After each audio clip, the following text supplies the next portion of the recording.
Di sini saya akan membahas supply chain management pada PT Jamu Sido Muncul dan Walmart. Sebelum saya menjelaskan, perkenalkan nama saya Rugun Maria Simangunsong dengan NIM A01323055. Selanjutnya di sini saya akan menjelaskan profil perusahaan dari PT Jamu Sido Muncul. PT Jamu Sido Muncul dirintis sebagai toko jamu pada tahun 1940 yang berpusat di Semarang dan berdiri sebagai perusahaan pada tahun 1975. Produk pertama perusahaan ini adalah tolak angin, di mana ramuan jamu yang sampai saat ini masih menjadi andalan produk paling populer di antara 300 produknya.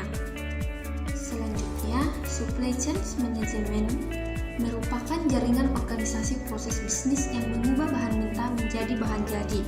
Supply chain management ini juga menghubungkan antara pemasok, pabrik, pusat pengecar, dan konsumen. Selanjutnya saya akan menjelaskan supply chain management pada PT Sido Muncul. Untuk supply chain management PT Sido Muncul meliputi yang pertama upstream supply chain, yang dimana PT Sido Muncul mendapatkan pasokan dari luar perusahaan seperti dari petani berupa bahan baku untuk melakukan produksi. Yang kedua internal supply chain, yang dimana pembuatan proses produksi dari bahan baku mentah menjadi bahan baku jadi. Yang ketiga, downstream supply chain, di mana proses pendistribusian ke toko atau retail dan kembali ke konsumen akhir. Material utama yang digunakan dalam pembuatan produksi di PT Jamu Sido Muncul yang pertama, bahan baku simplicia seperti kunyit, adas, cengkeh, dan lainnya yang berasal dari pemasok lokal, yaitu Sumatera, Kalimantan, dan juga Papua. Yang kedua, bahan baku non-simplicia seperti susu, gula, vitamin, dan lainnya yang berasal dari pemasok lokal, yaitu Jawa dan Lampung.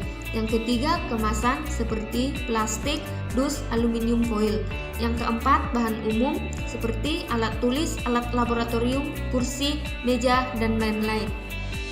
Kemudian saya akan menjelaskan perusahaan Amerika Serikat, yaitu Walmart adalah perusahaan Amerika Serikat yang bergerak di bidang pengoperasian jaringan department store. Perusahaan yang didirikan pada tahun 31 Oktober tahun 1962 oleh Samuel Tonin, yang merupakan perusahaan publik terbesar di dunia berdasarkan pendapatannya. Menurut Fortune Global pada tahun 2008, sahamnya telah mencapai dan dicatat dalam bursa saham New York sejak tahun 1972.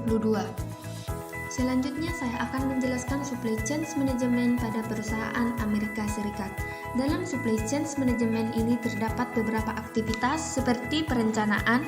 Di sini Walmart mulai membahas tentang perkiraan permintaan konsumen, perencanaan pembelian, dan perencanaan produksi sehingga persiapan tenaga kerja dan transportasi. Yang kedua, pembelian atau pengadaan. Dalam proses ini, Walmart langsung mengirim produknya dari pemasok yang menawarkan harga yang paling murah dan menjalin hubungan yang baik dengan pemasok sehingga bisa menjaga harga dari bahan baku tetap rendah.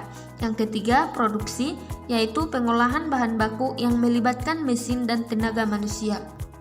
Yang keempat, pengelolaan gudang. Walmart mengutamakan strategi diferensiasi pelanggan yang membuatnya berbeda dengan perusahaan lain, seperti mengutamakan kepuasan pelanggan, ketepatan kondisi produk sampai ke tangan pelanggan.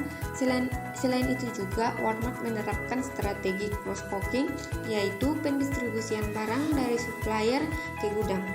Untuk proses pengapakan ulang kemudian disalurkan langsung ke toko-toko Walmart tanpa disimpan terlalu lama sehingga biaya penyimpanannya akan rendah.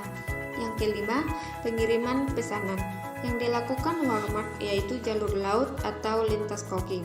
Yang keenam, pengembalian pesanan, yang dimana hal ini terjadi saat adanya ketidaksesuaian kondisi produk seperti kerusakan, kekeliruan, dan lain-lain.